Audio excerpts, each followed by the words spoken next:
2000 രൂപയ്ക്ക് പെടകണ ചൂരനെ കിട്ടിയാട്ടാ. 50 രൂപയ്ക്ക് 2 ചാള വാങ്ങിച്ചോണ്ട് വരാനാണ് അമ്മ പറഞ്ഞത്. ഇന്ന് മിക്കവാറും അമ്മയുടെ നല്ല പെട കിട്ടും.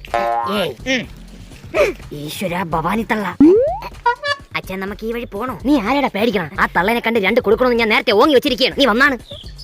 വേറെയും കൂടിയില്ലാത്ത 2 കൂടി ഇങ്ങോട്ട് പോയാ. നമ്മൾ അയൽക്കാരി ഭവാനി തള്ളയുടെ 16 ആയിരുന്നു. അതിന് പോയിരുന്നു. വിളിച്ചില്ലായിരുന്ന? ഓ, ചന്തയില് മീൻ വാങ്ങിക്കാൻ പോയതായിരിക്കും. അല്ല, ചന്തയിൽ സിനിമ കാണാൻ പോയത്. മീനിന്റെ കെട്ടവാട ഇങ്ങ് അടിക്കണം. 2 കൂടെ ഏതാ പൊട്ടന്റെ കയ്യിൽ നിന്ന് വാങ്ങിച്ചോണ്ട് വന്നേക്കാണ്. സത്യം, നിന്റെ ഭർത്താവ് ചാള വസൂനെ വാങ്ങിച്ചത് തന്നെ ഈ മീൻ.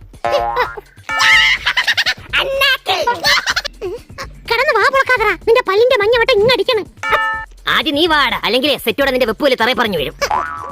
അയ്യോ, എനിക്ക് വയ്യ ഈ പ്രാന്തന്മാരോട് നിന്ന് സംസാരിക്കാൻ. കുതിരവട്ടത്ത് നിന്ന് ചങ്ങല പൊട്ടിച്ച് ചാടി വന്ന് നിന്നോട് സംസാരിക്കാനും ഞങ്ങൾക്ക് തീരെ താല്പര്യമില്ല. ബോട്ടോ പോയി. അയ്യോ, എന്റെ പുന്നഴിച്ച.